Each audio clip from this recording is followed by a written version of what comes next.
A man entered the bedroom. He didn't look anything like what I had imagined. A brooding, disturbed, antisocial psychopath with menacing features and stringy, unwashed hair and grimy clothes. He was gangly and pale, with curly brown hair, a clean-shaven face, and blue eyes magnified by the thick lenses of the horn-rimmed glasses he wore. He looked like he was in his early 30s.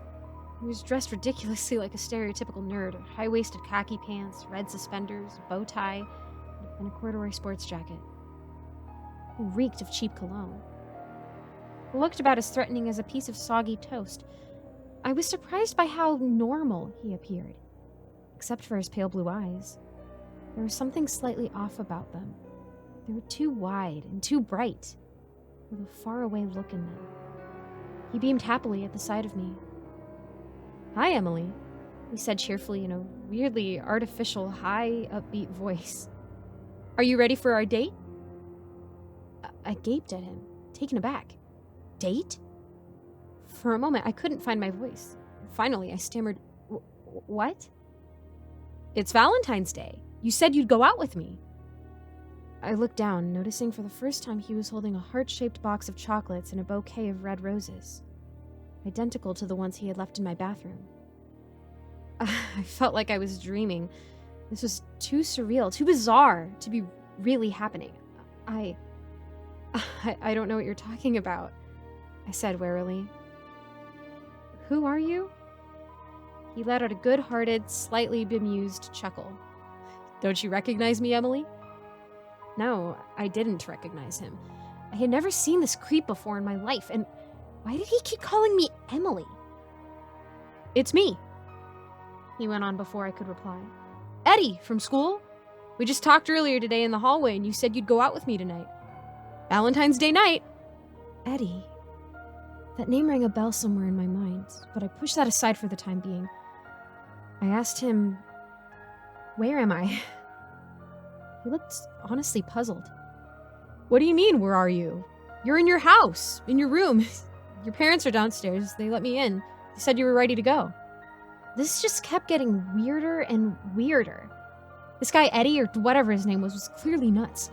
I was still holding the nail file behind my back, and discreetly tucked it into the waistband of my skirt. I spoke to him very calmly and slowly, trying to reason with him.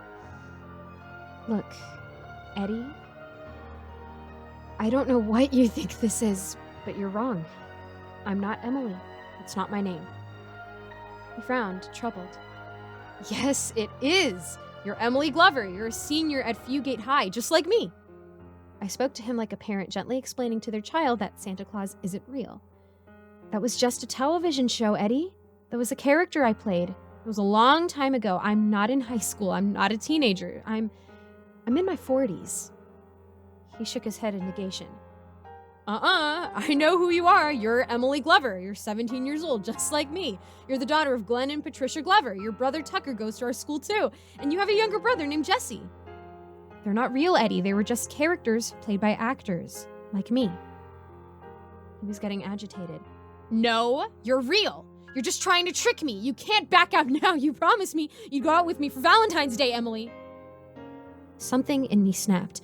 Exasperated, I shouted at him, suddenly furious. "Stop calling me Emily! That's not my name! Emily was never real! It was just a TV show, you lunatic!" In hindsight, it probably wasn't the smartest move, calling an obviously unstable stranger names and poking a hole in his delusions. But I was frightened, confused, and frankly, downright pissed off. This nutcase had broken into my house, assaulted me, rendered me unconscious, shot me full of drugs, taken me off to God only knew where, had undressed me, and who knew what else he had done to me while I had been out, dressed me like a tramp, and he was holding me prisoner here just so he could act out some asinine fantasy of dating a one-dimensional airhead I had once played on an obscure television show more than 2 decades ago. He flinched back as if my words had hit him like a slap in the face. For a split second, his face crumpled, looking hurt. And then his look changed. His expression darkened, his face contorting with rage. His eyes blazed with psychotic fury. His sudden transformation was terrifying. He suddenly slapped me, a hard, vicious blow that made my ears ring and sent me staggering back with a shocked cry. My head thudded against the wall. I slid down to the floor. My cheeks stung, and I tasted copper in my mouth.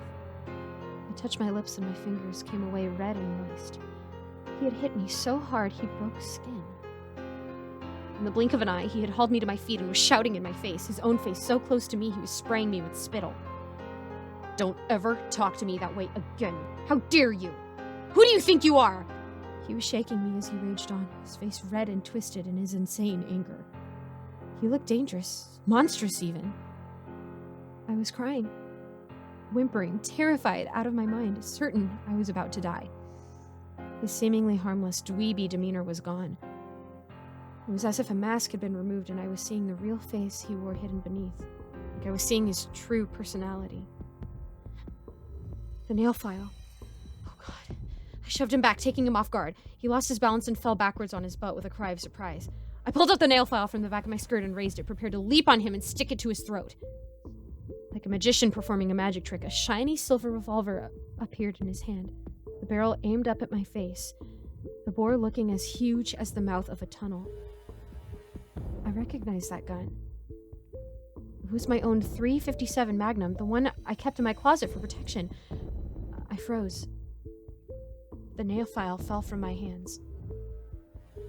He got to his feet, keeping the gun on me. His mouth was set in a tooth-bearing snarl like a mad dog. He pushed the barrel of the revolver hard against my forehead. I squealed in terror, closing my eyes tightly, wondering if I'd have the time to hear the gunshot before the blackness swallowed me. His voice was more composed now, but he was still furious. "I should shove this gun in you and blow your brains out of the top of your head. And you try something like that again, I will. I'm getting off lucky this time." He paused for a moment, seeming to regard me. He snorted at me. "I don't know what my little brother sees in you." The barrel was removed from my forehead. I opened my eyes. It was as if a switch had been flipped. Eddie was smiling at me gently, back to his normal, upbeat persona, completely nonchalant about what just happened. He casually put the gun away in the back of his pants, as if he wasn't even aware he was holding it. "So," he said brightly, as if nothing had happened and he was picking up right where he'd left off. "Are you ready for our date, Emily?" I feel like I didn't have much of a choice. This guy wasn't just wacko, he was full-fledged, dangerous, psychotic. I didn't want to risk offending him in case I triggered him again. I decided to play along, to humor him. "Sure," I said, forcing myself to sound cheerful. "I can't wait." "Great. Oh, before I forget, these are for you," he said, reaching down to pick up the flowers and candy, which he dropped when he had flipped out and handed them to me. "Oh, Eddie, they're beautiful," I said, forcing myself to sound pleased and grateful. "Thank you." "Well, let's get going. We have a 9 o'clock reservation at the best restaurant in town." He took me gently by the arm and began leading me out of my bedroom. I followed him unresistingly, wondering what in the world was about to happen, what he had in store for me. Something else was bothering me, something he had said when he had blown up on me. "I don't know what my little brother sees in you." What did that mean?